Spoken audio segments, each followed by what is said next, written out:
2000 সালের মাঝামাঝি সময় যখন ঐশ্বরিয়া রায় বচ্চন, রানী মুখার্জি এবং করিনা কাপুর প্রতিযোগিতায় বলিউড মাতাচ্ছেন, তখন পাশ থেকে একের পর এক হিট সিনেমা উপহার দিয়ে যাচ্ছিলেন প্রীতি জিন্তা। প্রীতি সেই সময়ের সবচেয়ে বেশি পারিশ্রমিকপ্রাপ্ত অভিনেত্রী ছিলেন না ঠিকই, কিন্তু 600 কোটি টাকার সম্পত্তি ফিরিয়ে দেওয়ার মতো সাহসের অধিকারী ছিলেন। 2011 সালে ভারতের জনপ্রিয় পরিচালক কামাল আমরোহী নিজের 600 কোটি টাকার সম্পত্তি প্রীতির নামে লিখে দেওয়ার ঘোষণা করেছিলেন, কারণ তার সন্তান শানদার আমিরোহী অভিনেত্রীকে ভীষণ পছন্দ করতেন।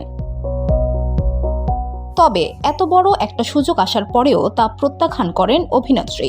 2001 সালে প্রীতি জিন্তার বয়স ছিল মাত্র 26 বছর। সে সময়ে আন্ডারওয়ার্ল্ডের বিরুদ্ধে দাঁড়িয়েছিলেন তিনি। কুখ্যাত গ্যাংস্টার ছোটা শাকিলের বিরুদ্ধে আদালতে দাঁড়িয়ে সাক্ষ্য দিয়েছিলেন তিনি, যখন অন্য অভিনেতা অভিনেত্রীরা গ্যাংস্টারের ভয়ে আদালত পর্যন্ত যেতেই রাজি হয়নি। ছোটা শাকিলের বিরুদ্ধে অভিনেত্রীর এই সাহসিকতার জন্য তৎকালীন কেন্দ্রীয় স্বরাষ্ট্রমন্ত্রী লালকৃষ্ণ আডবাণী প্রীতিকে সশস্ত্র নিরাপত্তা গ্রহণের পরামর্শ দিয়েছিলেন, কিন্তু নায়িকা সেই প্রস্তাব প্রত্যাখ্যান করে দেন। বসুন্ধরা, উত্তরা, বনশ্রী, কুড়িল ও বাড্ডা সহ রাজধানীর বিভিন্ন স্থানে অভিজাত ও অত্যাধুনিক মানের ফ্ল্যাট কেনার এক নির্ভরযোগ্য প্রতিষ্ঠান প্লেজেন্ট প্রপার্টিজ লিমিটেড। তাই আপনার স্বপ্নের আবাসনের জন্য আজই যোগাযোগ করুন।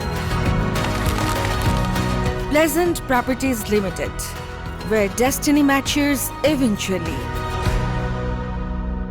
পরবর্তী সময়ে অভিনেত্রীকে গডফ্রে ফিলিপস জাতীয় সাহসিকতা পুরস্কারে পুরস্কৃত করা হয়। তবে এত কিছুর পরেও মাত্র 32 বছর বয়সে বলিউডকে বিদায় জানিয়ে বিয়ে করে বিদেশে চলে যান এই নায়িকা।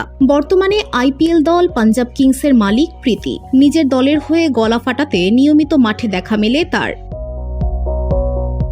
VOD Bangla news desk.